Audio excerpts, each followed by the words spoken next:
Oke, selamat datang di podcast kedua Floss Fight Series Talks episode 2. Hari ini kita kedatangan bintang tamu spesial dengan izin Ko Joshua Hamilton selaku sekjen dari KTI dan juga AOKI.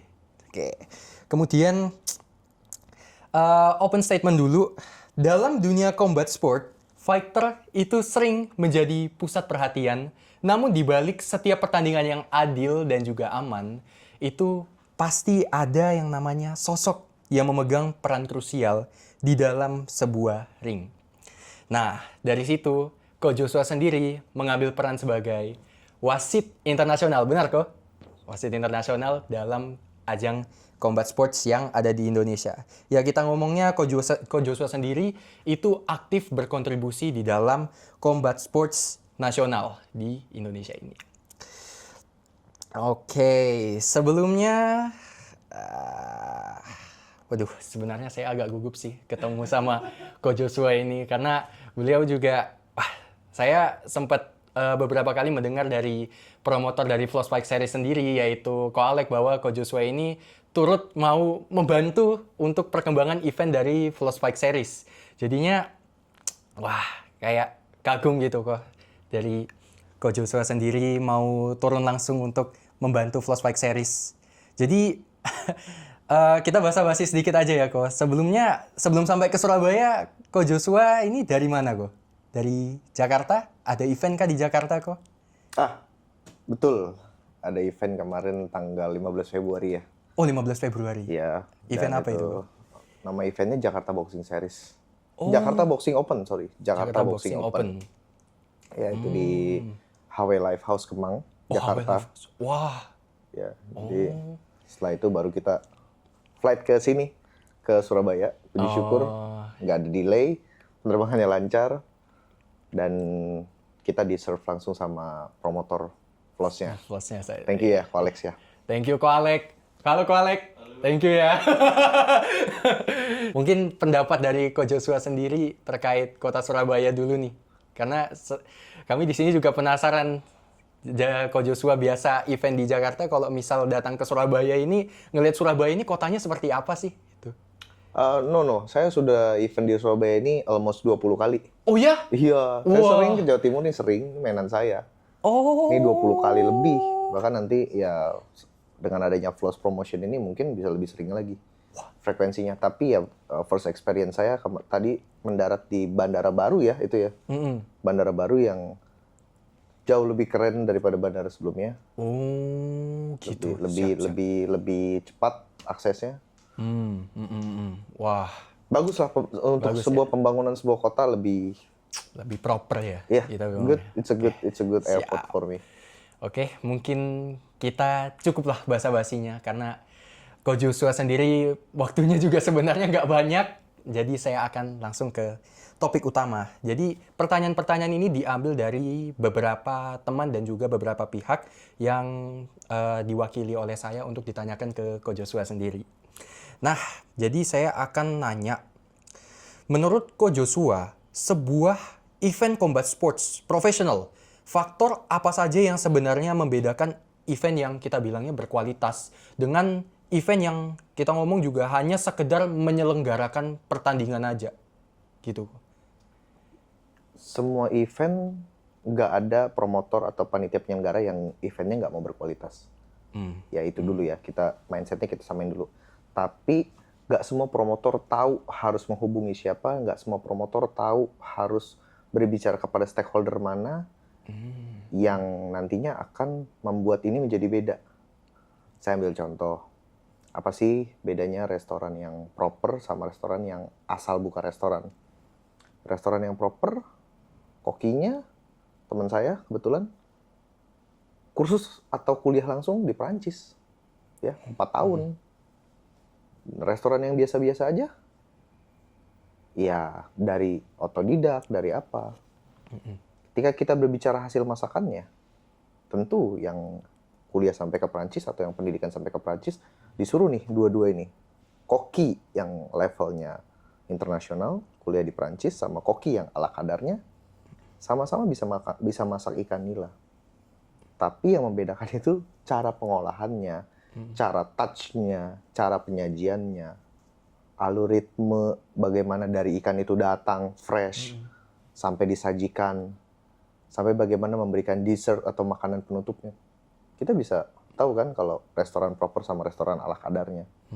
Kalau kembali dengan pertanyaan kamu tadi, bagaimana event yang berkualitas sama event yang mungkin ya seasal jalannya, bukan seasal jalan ya, mungkin ya seadanya begitu. Ya karena kembali lagi, kalau yang event yang kita bilang expert atau profesional atau bagus, dia menggunakan SDM yang memang sudah ahli di bidangnya. Ya, tiketing. Kalau event yang bagus, dari level tiketing aja udah memang orang yang udah nanganin tiketing itu 5 sampai 6 tahun, kerjanya nanganin tiket aja. Dokter, kerjanya nanganin ini aja. Ya kalau event ala kadarnya kan, iya tiketing ya udah kamu yang pegang. Dokter, ya kita hubungi rumah sakit mana. Gitu Jadi ya? bener-bener dalam ketika kamu bertanya itu, ya kembali lagi tergantung pengetahuan promotor harus menghubungi mana dan memakai kita bilang stakeholder yang mana atau memakai federasi yang mana gitu. Jadi kita ngomongnya itu tergantung bidang dari orang yang mengambil ini, apakah dia benar-benar expert di bidang itu atau tidak. Iya, iya. Oke, nice banget. Terjawab ya teman-teman ya. Oke, kita langsung lanjut ke pertanyaan kedua ya, Ko.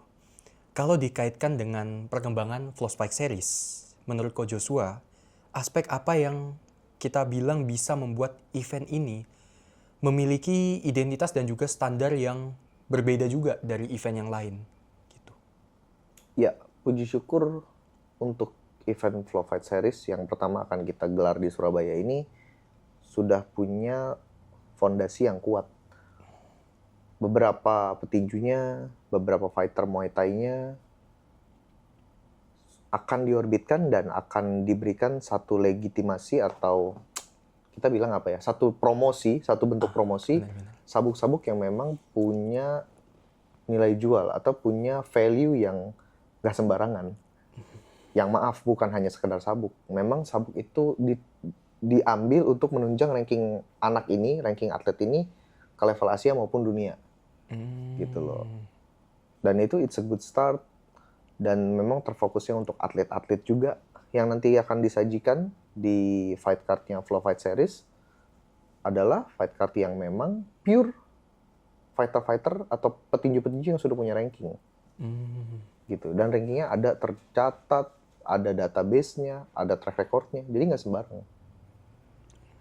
Jadi dari sortir awalnya saja sudah bagus, pasti nanti hasil akhirnya kita harapkan bagus. Karena kalau dari awalnya kita sortir bagus aja, belum tentu tuh hasilnya bagus.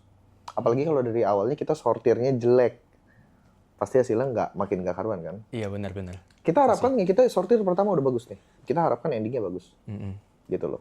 Meskipun mungkin ada beberapa yang kita pasti miss, namanya manusia ya. Iya. Tapi tugas kita kan meminimalisasikan itu, miss-missnya yang tadi itu. Supaya benar-benar minimalisir gitu loh. Oke. Siap. Nah, sekarang kita akan lanjut ke segmen selanjutnya. Sebelumnya terima kasih juga sudah menjawab tadi. Kemudian ini pertanyaan selanjutnya. Banyak orang mungkin belum memahami juga tadi soal pentingnya database seperti BoxRec. Dari perspektif Coach Joshua sendiri, seberapa penting keberadaan record resmi seperti BoxRec bagi karir fighter maupun kredibilitas seorang promotor? Saya buat event 5. Oh. Ya, saya buat event 5. Kamu buat event 5 juga. Yang ini eventnya di Balai Sarbini, Istora Senayan, JCC, Indonesia Arena, ya kan, ya yang keren-keren lah. Kamu buat di sini, ya di GOR, di hotel, di lapangan outdoor, di fasilitas terbuka punya masyarakat gitu ya. Ini bukan tentang seberapa elit kita memilih tempat loh. Seberapa besar fasilitas yang kita hidangkan di situ. Ini tentang direcognize atau diakui atau tidak event ini. Oh. Gitu loh. Okay. ya kan? Di sini fighternya dibayar nih, yang menang 40 juta, yang kalah 20 juta. Yang di sini fighternya sementara yang menang 6 juta, yang kalah 3 juta nih. Tapi kalau ini menjalankan sesuai aturan dan tercatat secara resmi di buku, nah yang namanya box rec atau lembaga pencatatan resmi independen yang biasa digunakan di cabang olahraga tinggi profesional, ini yang lebih bervalue. Karena ini tercatat dan dunia bisa mengakui itu dan bisa memantau langsung. Kayak sekarang pertandingan itu gampang dipantau. Indonesia sampai sekarang tanggal berapa? 19 Februari ya?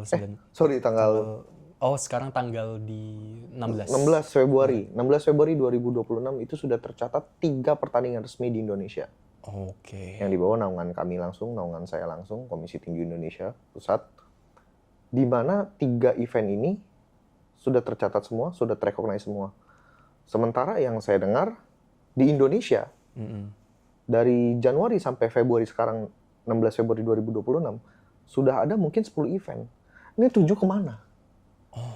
Yang 3 kebetulan kami yang membidani langsung. Yang 7 kami tidak membidani, kami hanya tahu ada event di sini, kami juga diundang, tapi kami juga berhalangan untuk hadir. Yang 3 memang kami bidani langsung, karena memang sudah deal dari 2025 sebelumnya, setahun sebelumnya. Karena kalau saya biasa kalau handle event itu 2 tahun sebelum, udah janjian. Sudah booking karena kita perlu booking tanggal, booking talent, booking tempat. Wah. Ya, it's take time, dan saya nggak mau ngasal. 3 yang saya bidani semuanya sudah tercatat. Ada 7 yang sudah terselenggara, mana hasilnya? Belum tercatat ya? Belum tercatat.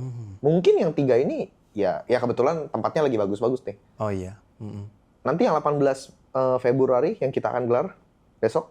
Oh iya, benar. Flows Fight Series. Tempatnya di camp. Di camp. Sederhana, yang penting terselenggara dengan regulasi yang baik. Exposure-nya juga yang penting ada. Benar. Nggak yang megah-megah, nggak ada lightning, nggak ada rigging, nggak ada laser, nggak ada fireworks, kembang api, nggak ada sound system, nggak ada videotron. Tapi terselenggara, tercatat dengan baik, terdokumentasi dengan baik nih. Semua bisa lihat, dia ada 4 partai, yang menang yang mana, durasinya kalah di mana, menangnya via apa, poin, TKO, KO, yang kalahnya kenapa, wasitnya siapa, juri 1 siapa namanya, juri 1 memberikan skor berapa, itu tercatat semua. Oke. Yang 7 itu ya, kita bisa bilang ada yang tempatnya juga sederhana, ada tempatnya elit. Yang kita sayangkan, ini kenapa tidak bisa tercatat? Karena kita jadi promotor, mengeluarkan uang itu biayanya sama dengan yang tercatat dengan yang tidak tercatat. Biayanya sama, effortnya sama, capeknya sama. Bedanya tercatat dan tidak tercatat. Ini yang harus, saya di sini bukan kapasitas saya untuk mengedukasi, hanya mengingatkan aja. Kita ini sama-sama pelaku. Pilihlah lembaga atau institusi yang memang bisa mengantarkan acara Anda tercatat ke box rec secara resmi. Nggak usah sama kita juga nggak apa-apa. Cari yang lain. Yang penting resmi. Karena fighter itu kalau nggak tercatat, pertama dia sudah fight. Ya memang fighter tujuannya selain dia mendapatkan prestasi, kemenangan, dia kan pasti mau bayaran yang bagus. Uang yang untuk mencukupkan kehidupannya sehari-hari, kebutuhannya sehari-hari.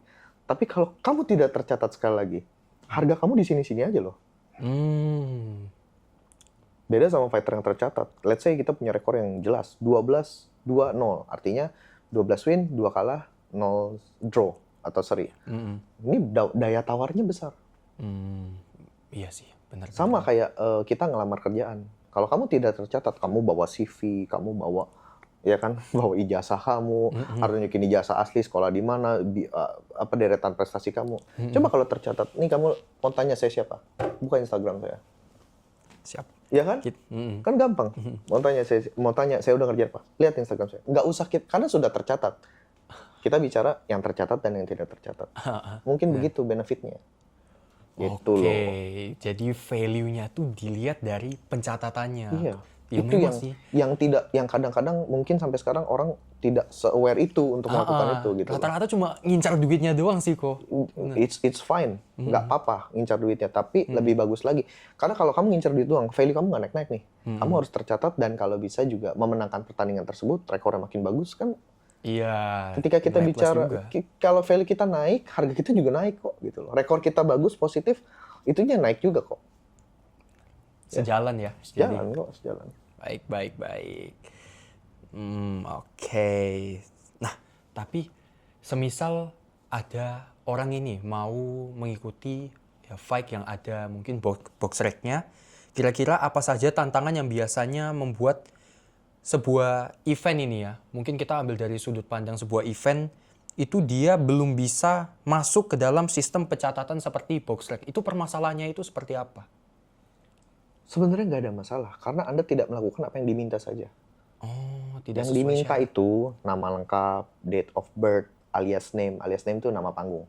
Oke. Ya, win or lose di partai tersebut, weight in-nya di partai tersebut sehari sebelum pertandingan, KO durasi berapa atau TKO durasinya ke berapa, jumlah rondenya berapa, Oke. height, stance, weight, class, apa lagi ya?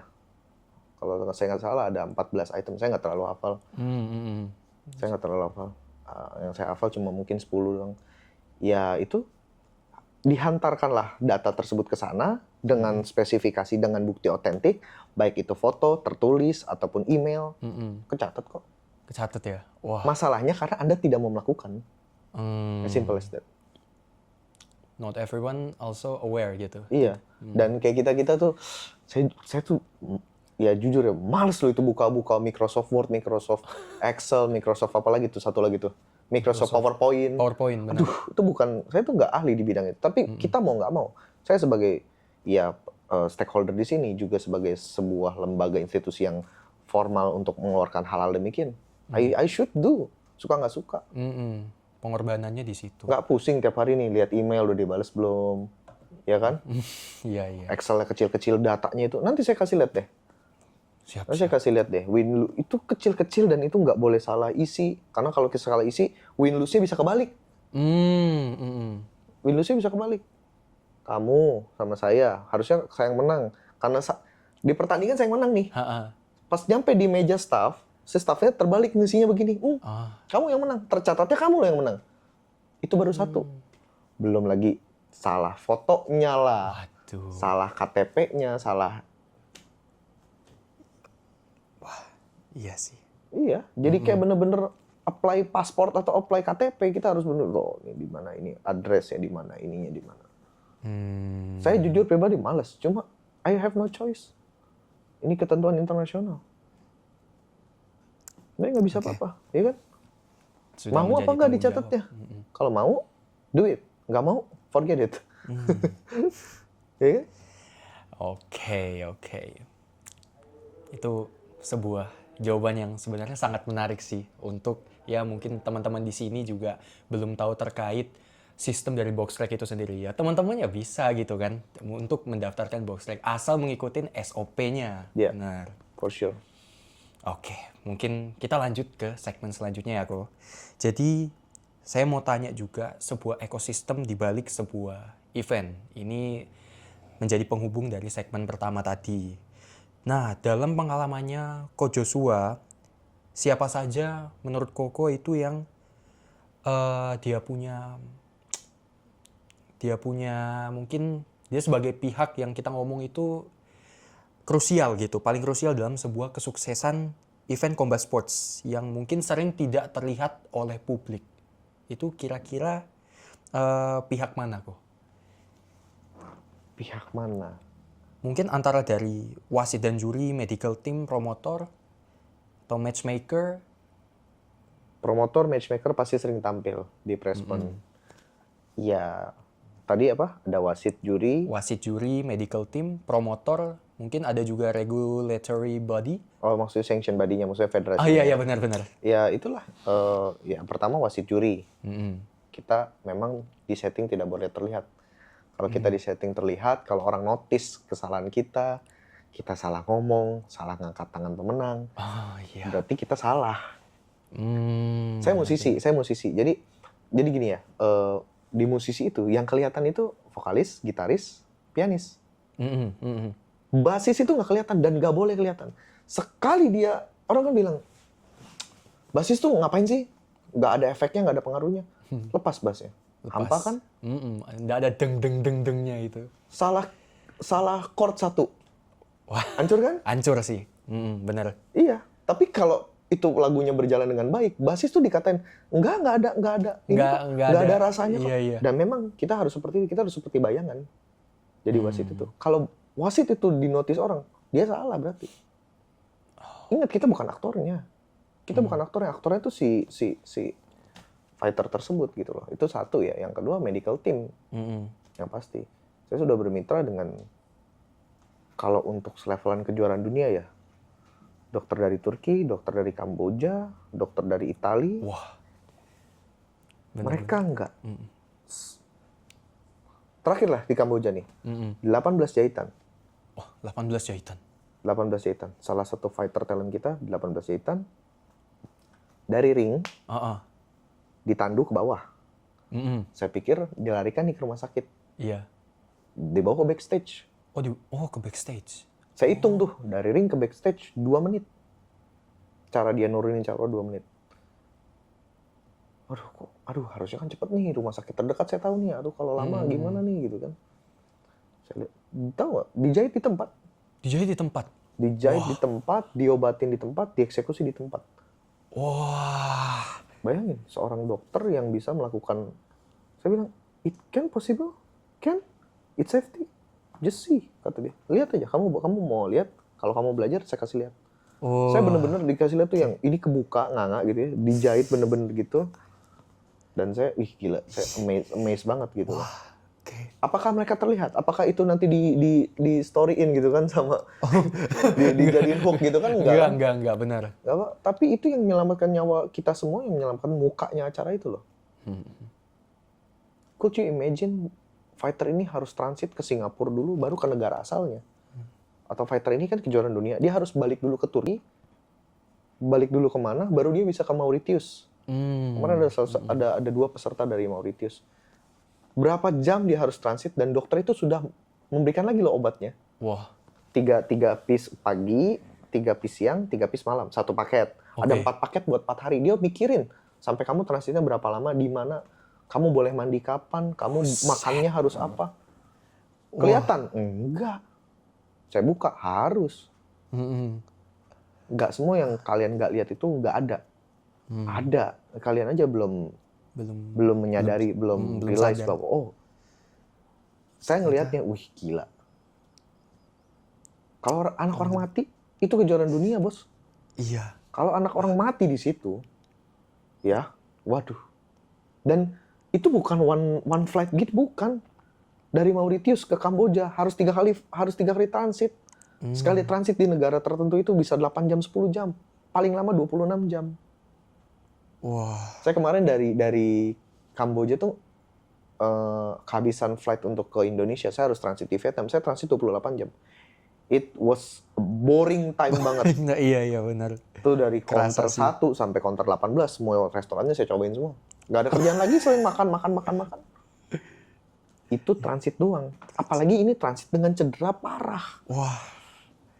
Pressure sih itu. Dan itu yang lakuin si dokter. Dan dia nge-text lo satu-satu. Gimana kondisi kamu? Coba diajarin. Coba kamu puls tekanan darah kamu. Coba kamu diajarin cara megangnya gimana. Coba hitung kamu. Aman nggak? Coba. Terus dikontrol. Bukannya abis event dibuang aja. Udah gitu. Udah ya. Yang penting lu udah gue jahit. Udah gue balikin. Enggak. Dikontrol. Di-maintain sampai ke negara asalnya. Wah. Ke negara asalnya kamu cari rumah sakit terdekat. Cari official apotek terdekat. Saya yang ngomong langsung sama dokternya untuk harus ngapain kamu. Serah terimanya rapi. Gue bilang gila. Gila. Saya tanya ke dokternya, ini you dibayar untuk itu nggak? Nggak, saya nggak dibayar untuk itu. Tapi saya bekerja untuk itu. Kan tafsirnya adalah, ya kita dibayar memang hanya untuk event. Tapi ketika gue dokter itu, ketika gue udah lepas seragam, gue masih tetap dokter loh. Gue masih tetap tanggung jawab sama dia. Di situ saya bilang, wah gila. Benar-benar mengabdikan hidupnya. Iya, benar-benar orang itu kan mau bertanggung jawab kalau cuma 2 kan, kalau nggak lagi di depan atasan, kalau nggak dia lagi butuh tepuk tangan, ya kan? Jarang orang yang bekerja di bawah bayangan, yang bekerja untuk kesuksesan kan jarang. Mereka ini, ini pujian lah untuk kalian lah, teman-teman gue yang di sana. I praise you guys. Really, I praise you. This is for all of my doctor college in our World Championship kemarin. Salut banget. Oke. Press juga dari Flos. Iyalah. Cool. Keren banget. Wah, luar biasa sih memang ya. That's the quality of the event too, I guess. Oke, ngomong-ngomong juga soal yang berhubungan dengan medical ini kok. Belakangan ini juga mulai muncul regulasi baru terkait pemeriksaan kesehatan fighter kok. Yaitu soal blood test. Nah, katanya nih aturannya juga makin ketat. Sekiranya dari Ko Joshua sendiri boleh dijelaskan sedikit untuk regulasi baru tersebut juga supaya penonton-penonton ini juga tahu dan aware gitu dengan regulasi ini. Dan ya sebenarnya saya juga penasaran sih dengan pandangan Ko Joshua terhadap penerapan regulasi baru ini itu dalam dunia combat sport itu seperti apa. Saya bicara dalam kapasitas olahraga bela diri profesional ya. Benar. Okay. Olahraga bela diri profesional ini kan full contact, dalam artian tidak pakai protektor. Itu saja sudah high risk dibanding amateur level yang pakai pakai head guard. Ini gitu kan, pakai shin guard, pakai another protector lah. Di situnya aja udah bahaya punya kita nih yang profesional. Yang kedua adalah untuk mengantisipasi bahaya itu, kita itu kan bersentuhan pasti ya. Ada namanya keringat, ada namanya ludah, ada namanya darah, ada namanya ingus. Full body contact. Ya. Full body contact nih, ya. Kita kalau bertinju berdua, rambut kamu nusuk mata saya, itu merupakan satu kontak loh, kontak fisik. Ketika salah satu dari kita ada yang HIV, ada yang punya bawaan, ada yang punya yang merugikan gitu ya, bisa tertular. Anda menularkan sesama fighter, si wasit yang nggak tahu apa-apa juga kena tular. Makanya wasit itu kan pasti yang selalu megang banyakan tangan kan. Itu pakai sarung tangan bukan buat ganteng-gantengan doang, memang untuk kita protect diri kita, bukan protect diri kamu, bukan. Makanya wasit yang naik dengan dia kata sering dengan tidak sarung tangan sama aja membahayakan diri sendiri. Kita nggak tahu dia apa, dia udah minimal dia udah mandi belum, dia udah ya level minimumnya sampai maksimumnya. Blood testnya juga kita minta sekali, bukan untuk per event. Itu valid for 6 months. 6 months, oke. Gitu 6 bulan. Jadi bukan mau tanding ambil darah, 3 hari lagi mau tanding ambil darah lagi, 1 bulan lagi kita ambil darah. Ya itu juga nggak, it's not so good lah gitu. 6 bulan kok. 6 bulan. Itu saja masih bisa, berarti kan let's say gini, Januari kita ambil, valid sampai Juni kan? Benar. Tapi dia kenanya di April, kan ini kan tesnya tetap masih positif nih ya. Tapi dia kenanya di April, ini ginilah intinya, kita hanya bisa meminimalisir lah. Meminimalisir. Kita nggak mungkin setiap event minta mereka. Dan blood test tuh mahal. 900.000 up to sampai 1,2. Ya. Wah. Iya. Wah, 900.000 satu atlet. Satu petinju. Satu partai kan ada 2 petinju. Berarti 1,8. Kalau ada 10 partai kan berarti 18 juta buat ginian doang. Oh my god, gila. 1,8. Iya kan? Iya benar. 1,8 satu partai. Ada 10 partai 18 juta kan? 18 juta. Wes bisa beli motor, guys. 18 juta. Makanya promotor-promotor sekarang tuh kasihan, udah mereka tuh. Lihatlah Ko Rudi. Oh iya. Udah sendirian. Pontang-panting. Ada dia mikirin dirinya sendiri, mikirin baku hantamnya aja. Pusing. Apa sih promotor tuh? Udah acara udah, semua kita siapin udah, apa udah. Kadang masih juga dihina-dina, ya kan? Iya itu. Orang nggak tahu apa yang mereka udah lakuin sampai, aduh. Yang berkeluarga tuh ninggalin istrinya, ninggalin anaknya, ninggalin keluarganya. Ninggalin orang tuanya yang lagi sakit, ninggalin semuanya. Saya ninggalin Valentine, saya ninggalin Natal, saya ninggalin Tahun Baru, saya ninggalin Imlek sekarang. Banyak yang harus, yang kita harus. Benar. Yang maksudnya gini lah, tolonglah ketika kita sudah begini, ya dari sesama kita, pelaku-pelaku di sini, ya Mbok ya, saling menghargai. Iyalah. Iya, benar. Saya nggak memaksa semuanya harus suka sama kita, nggak. Tapi kalau minimal kalau nggak suka, jangan ganggu lah. Kan sudah ada dapurnya masing-masing. Benar. Ya kan? Benar. Itu nggak boleh kayak gitulah, ya kan? Itu memang problemnya netizen Indonesia juga di situ sih. Iya. Dan itu memang harus dirubah. Nggak boleh seperti itu. Jangan bangga itu, oh ini karena netizen ini. Jangan bangga. Kita nggak boleh melabeli diri kita begitu. Itu bikin malu negara kita sendiri. Benar. Kita dong dilabeli, oh netizen Indonesia adalah netizen yang tereducate. Oh keren. Jangan ada jargon gitu lagi, netizen Indonesia biasalah gini gitu. Jangan, nggak boleh. Kita itu negara besar, kita itu negara hebat. Nggak boleh ada begitu-begitu. Ya kan? Malah Kita tuh mau perpecahan. gini ya, kalau kita nggak bisa bantu uang, bantulah tuh dengan like, dengan komen, dengan share, dengan subscribe mereka punya channel. Kalau mereka ada salah, japri. Kalau mereka ada kekurangan, japri. Gitu kan? Right. Susah loh. Susah banget sih. Kalau kita suka sama produk itu, kita praise depan umum, kita puji depan umum. Kalau produk itu ada kesalahan, ada kelemahan, ada kekurangan, ngobrol berdua. Kurangnya di sini, kurangnya di sini, kurangnya di sini. Jangan diulangin, ini bahaya. Make sense, ya kan? Kebanyakan ya orang komen-komen, istilahnya memberikan komentar yang tidak pantas, tujuannya ya Nggak untuk caper sebenarnya beberapa dari mereka. Jangan, nggak boleh. Nggak boleh dong. Ya, semoga penyakit tersebut hilang ya teman-teman ya.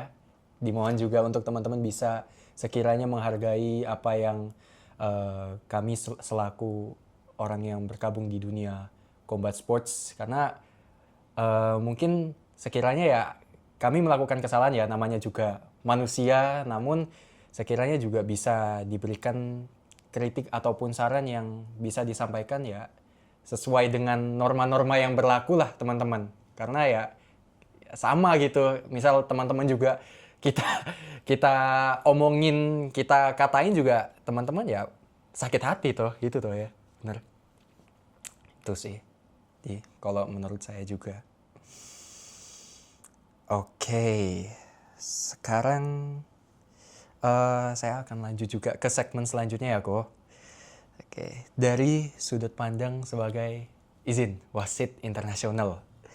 Nah, apa harapan Ko Joshua terhadap Flashback Series yang akan diselenggarakan di Jawa Timur?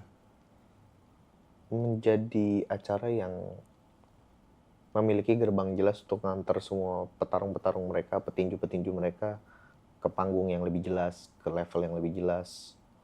Nggak cuma berhenti di sini, ya kan? Ini sudah diagendakan tahun ini beberapa kali, dan ada program-program kerjanya ya, habis sabuk ini, sabuk yang ini, sabuk yang ini. Naiknya ranking sini dulu, regional dulu, lalu sini, lalu sini. It's good yang kita harapkan. Kadang-kadang kan acara ini stuck karena dia merasa, oh saya sudah dapat semuanya, sudah dapat exposure, udah dapat ya katakanlah sponsor, udah dapat pay-per-view yang bagus. Jadi I feel enough gitu.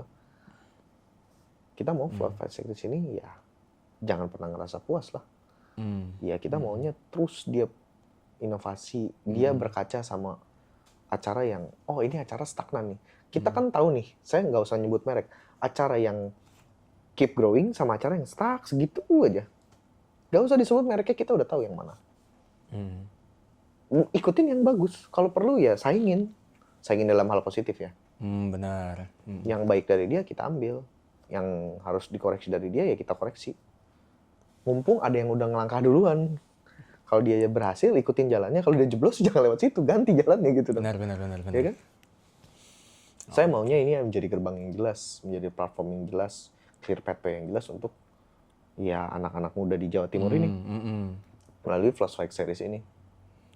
Dan lahir promotor-promotor atau promotion-promotion lain yang terinspirasi dari acara ini. Yang lahir dengan gagasan yang mau punya acara sejelas ini.